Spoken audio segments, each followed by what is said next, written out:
The historic district of Hull, Massachusetts has a long and fascinating history. Hull Village is one of the oldest European settlements in the United States. The earliest English settlers arrived about 1622 and acquired what was then a Native American summer campground known as Nantasket. The English established a fishing community and changed the town's name to Hull in 1644. At that time, Hull was a plantation with 20 houses and a minister. Unfortunately, no buildings from Hull's very earliest days remain, but Duck Lane, which borders Hull Cemetery, still retains its original name, one of the oldest street names in the country. The Loring House on Spring Street is the earliest remaining house, probably from the late 1600s or early 1700s. Lovell's Tavern on Main Street is also from this period. James Otis, originator of the famous Revolutionary War-era slogan, "No taxation without representation," lived in this house for a time, which was also the home to one of Hull's earliest ministers. The home of famed lifesaver Joshua James is located on Spring Street in the earliest settled area of Hull. The house is nestled near the sheltered landing on the south shore of today's historic district. Hull's first town hall, located on Spring Street on the town green, was constructed in 1848 and represents the Greek Revival style. The building also served as a school and fire station and now houses the collection of the Hull Historical Society. Hull had a very small population until 1870, when steamboats and trains from Boston brought many summer visitors from urban areas who wanted to enjoy the sea breezes in a community dedicated to leisure, a new concept at the time. Around the historic district, there are many variations on the simple summer cottage with porch from about 1860 to 1900. Numerous houses were constructed in a very popular form of the Victorian era known as the Queen Anne style, which featured highly decorated exterior wall surfaces. These buildings often have towers. The Methodist Church on Spring Street is a classic example of stick architecture, another type of Victorian building style.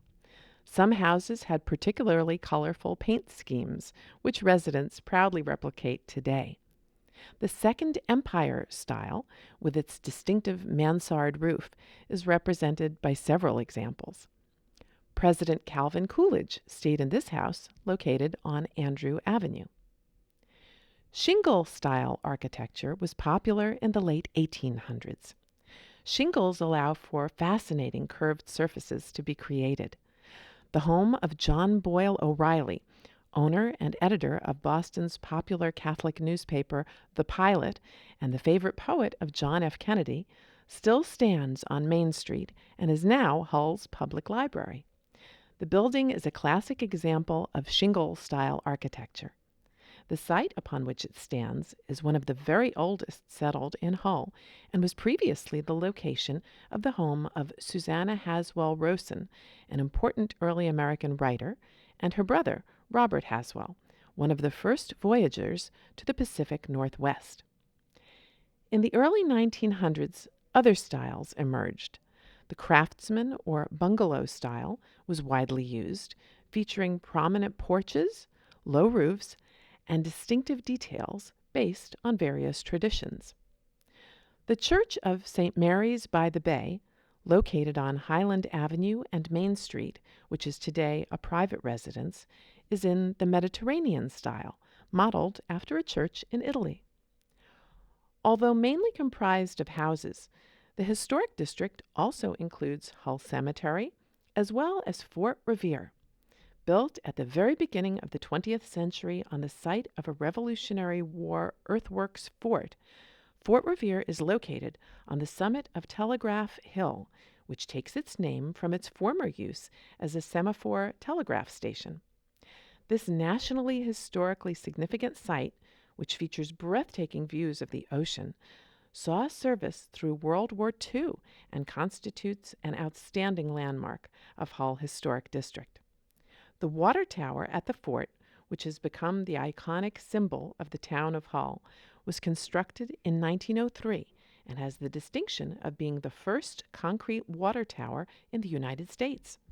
The officers' quarters building at the fort features military history exhibits. This is Hull Village. In 1994, the residents of Hull voted to establish an Historic District Commission under the Massachusetts Local Historic District Law to protect Hull Village. The Historic District Commission remains active today. There are many important reasons for a town to honor and care for its historic district. The buildings in Hull Village are a precious historical commodity, a visible, physical representation of the philosophies and the times of our ancestors. Both their practical needs and their dreams went into the design and the construction of these buildings. The continuity which these buildings provide us with is a firm foundation upon which to build the future. Part of protecting an historic district is setting guidelines and controlling changes.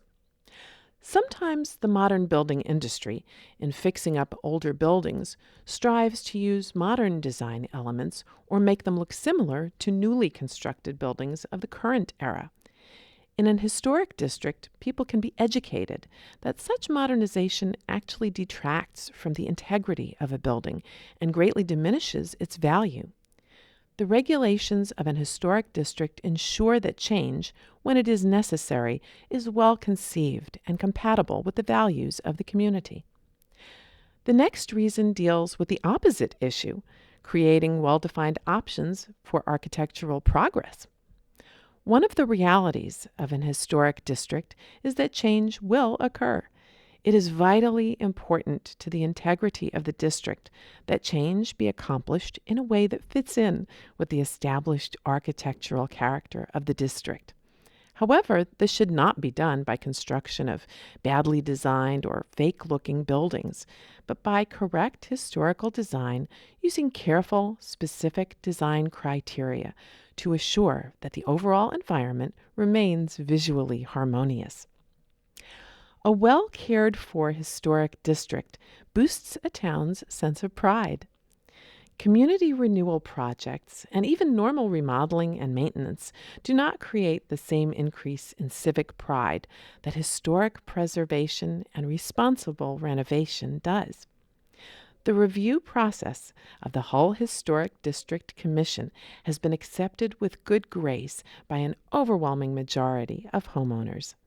The historic district residents can count on the Commission's guidelines as a reliable resource in protecting their own piece of locally, regionally, and nationally significant historic architectural heritage, and all the residents of the town of Hull can enjoy and take pride in the enduring heritage of its historic district. This touches on another important point. A well-regulated historical district looks terrific. Most people are surprisingly sophisticated in their visual appraisal of architecture. Even if they have no training in the various building styles or structural elements, they can easily spot fakery in historic buildings, are aware of inappropriate remodeling jobs, and can sense inconsistency in a structure that features several clashing design philosophies. Historic District Review is upheld to assure that all buildings are treated with care and authenticity.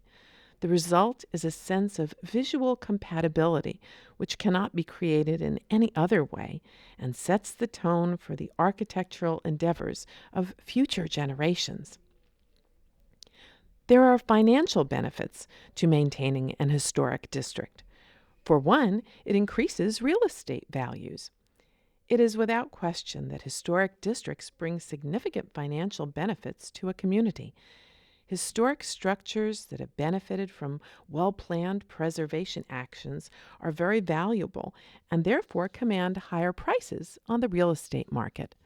This brings a direct financial benefit to the individual property owners, but also raises the real estate profile of the community in general. A vibrant historic district can also improve town business. Attracted by the promise of visiting a respected, well-managed, and attractive historic district, well-informed tourists and history enthusiasts are drawn to towns that have them. As do all tourists, they spend money during their visit, whether on food, fuel, lodging, entertainment, or in local shops. The dollars they spend remain, for the most part, in the community.